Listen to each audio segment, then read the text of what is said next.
Brian and Jimmy of UB40, welcome to the country first of all, and especially to Anything Goes. Can I ask you, Jimmy, first of all about the formation of the band? Because I think I'm right in saying that prior to 1978, none of the members of the group had any great musical experiences. There was no great musicians involved. We weren't musicians at all. We decided to learn instruments after we decided to be a band. Nobody had really touched instruments before. What I wondered was, around the time, was there a movement of sorts in Birmingham that sort of got you all together to play what you're playing now? Well, there was the punk thing that happened, which helped you with independent record labels. So it was like quite feasible. And creative consciousness that, you know, that you don't have to spend 15 years playing guitar to be in a band. And you also would have picked up something from Coventry as well, wouldn't you, from the Specials? And well, we started about the same time, really independently of each other. You know. In fact, we used to watch each other at gigs, you know, like little small pubs and The Beat and Dexys Midnight Runners. We played gigs together, you know, like in pubs and small clubs and that. And so at the time you would have learnt off each other as well, I suppose. Sorry? You would have learnt off each other at the time as well, because all those bands are fairly established at this stage. They were established before we were established, really. They kind of came through before us, in a way. What about the album, the first album, Signing Off? You used what I think is best described as a production technique on that, whereby you simply stopped the song, the melody and the vocal lines. What exactly was that technique? A dub technique. Well, it's something that we've been toying with for quite a while. It's something that we really want to get into. It's something that we're going in the direction of now anyway. Because I think it's like a quite an exciting new thing to do to music anyway, and it is the only new thing that's happening to music, and it has happened for the past 10 years. So like, yeah, we're trying to really get into that and do a lot of dub.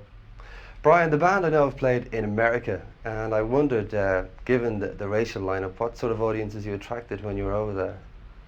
Well, it was a very small tour anyway, just nightclubs and that, and it was all good, you know.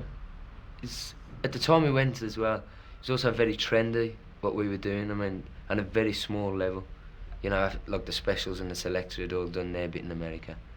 So it was really good, but we didn't go down south. I mean, we didn't play in the southern states, where I'm sure we will get some aggro. Yeah. Did you play mainly urban areas? Was it cities that you played on the tour? Cities, well, New York, Philadelphia, San Francisco, Boston, LA. It wasn't a big tour at all. We put it on ourselves because we haven't signed a deal in America, so we haven't signed a recording deal yet. In retrospect, how important do you think the independent setup was for you when you got together as a band? In other words, do you think you would have got a deal with any of the existing major companies around about 1978? Oh yeah, we were offered like lots of big money advances, but that wasn't all that we wanted, you know. We did want high percentages. Yeah, which we got, and we got even more now. It's our own record company. It's important to note, I think, that there was a big thing about independent record companies between 76 and 78, where they were going to be the answer to the music business. But I think what has happened really is that those small record companies were only really aspiring big ones, and really it's down to the bands to take control of everything that they do, because they're the ones that are doing it, they're the ones that are being creative, and they're the ones that should get the money for it. If you sign with a large record company, you're lucky if you get 15-18%. We're getting 70-80%. And I think that bands like the Specials and UB40 proved that philosophy does apply and it actually works. Can I talk to you again about Signing Off? Because there was a song called Tyler on that, and I wondered whether or not that was a work of fiction. Or no, whether it's fact. it is true. It's actually nicked out of a newspaper, like almost cut together from different lines out of a newspaper. Because we saw an article, and we thought it was an interesting thing to write a song about, because it's as relevant in England as it is in America. It just happened to be in America, because that was the article that we saw. Yeah. And like really, it's just a newspaper cutting. The whole song is. And you transferred that into lyrics for the song. Yeah, using more or less the same expressions they used in the newspaper. Jimmy, if I can go back once again to 1978, when you formed the band, how politically aware were the group at that time? I think we were quite politically aware at the time. I think we're probably even more politically aware now. I know I'm personally more extreme now than I was at the time, just because I've learnt more. I've seen more, more countries, and I've realised that like it's not just people in England or in Ireland that are having problems. It's people all over the world. So I think that we were politically aware at the time there, and we were misfits because of it. Because like we had no respect for the work ethic and things like that. You know, so we were very political at the time. Yeah. And recently, or sorry, after 1978 up to now, have you had any problems with the gigs you've played in England from certain right-wing sections in England? No, we've had 2 gigs really where we've had problems, and that's because I think they have problems at those venues, not that we have problems with our gigs. They have them whatever the gig is. We don't have any problems, don't have any violence at our gigs. Our audience enjoyed themselves, I think. I hope. Now, the band have been very successful, excuse me, over the last couple of years. What would you like to see yourselves doing maybe a year's time? Is America important to break America? Yeah, I think so. I'd like to see us break America. Yeah. It's not only is it like the most influential country in the world, but it's like also the biggest record market in the world. So it would be nice. Brian, I know that you recorded the current single in Dublin, in Windmill Lane, yeah. along with the video, which we'll see in a minute. Maybe you could tell us a little bit about how the song came together. Well, just like all the others really. I mean, there isn't anybody in the band that actually sits down and writes a song and plans out all the chords and the melodies. It's very much all of us working on like a new project, which would be a song. And the music came first, and then we needed a set of lyrics, which came about. I mean, it's all like guesswork, you know. Oh, that sounds good, yeah, that one will fit. Do you know what I mean? I think in many ways the band are responsible for popularising reggae music. I mean, there have always been reggae bands in England, which UB40 would be the name that a lot of people would associate with reggae in the charts. Was that something that you wanted to do initially as well? Most definitely, yeah.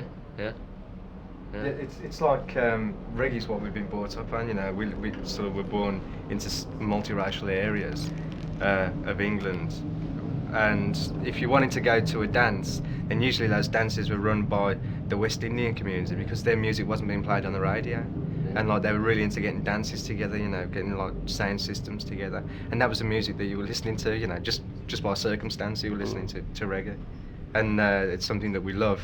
And I think if it was marketed properly, reggae could be the most popular form of music. You know, it could take over rock and roll or heavy rock or whatever.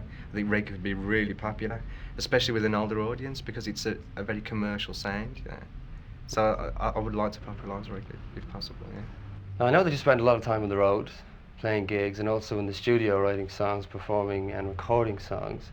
I wonder what sort of music you listen to at the moment that's going to influence what sort of music we'll hear from the band on the next album, for instance. It's all Jamaican stuff, isn't it, really? Yeah, mostly. Ready. We just added a little horn section to the band. 2 guys that were already in the band are playing trumpet and trombone. So, me personally, I'm listening to like a lot of soul, like Otis Redding and Aretha Franklin, and you know, big horn sections. Nothing wrong with that. Lick their ideas, you know. But there's also like we always try to keep up with all the imports that are coming from Jamaica, like Roots Radix Band and Lone Ranger and the new toasting, or new generation of toasters. Clint Eastwood, General Sound. People like that, you know, like having a very strong influence over Sly and Robbie, obviously. Yeah, speaking of Sly and Robbie, I would have thought that it would be ideal for UB40 to go to Jamaica, for instance, and to record some work there. I mean, that's something you must have thought about. Yeah, we record abroad anyway, because like Dublin is abroad as far as we're concerned because of tax purposes anyway, you know, because like we save a certain amount of money by recording out of the country. But as far as going to Jamaica is concerned, it'd be very expensive for us to do that at the moment, so maybe in the future, yeah, we probably will go. What about production techniques? Who has produced the last 2 albums? We do it ourselves. And is there anybody in particular that you would like to use, we'd say, for the 3rd album? Or the 4th album, given the double LP? I think we always want to do it ourselves, don't we? It's something we really want to learn about. I mean, you only learn through experience by actually doing it. So I think we will produce ourselves always. But I mean, there's lots of guys. You know, if we had to have somebody, there's a good few guys who choose, like Scientist, Lee Pelly. Sly and Robbie, maybe? Yeah, Sly and Robbie. Yeah. It'd be interesting. They buy our records, by the way. Do they? Guys. Yeah. We met up with them in Paris. And they like the There's a band. big turn on, yeah. You know, that you know, look, we've always bought their records and held them really highly. And then they turn around and say, "Oh yeah, we got this record." We got your record 10 in 1. Which was really funny.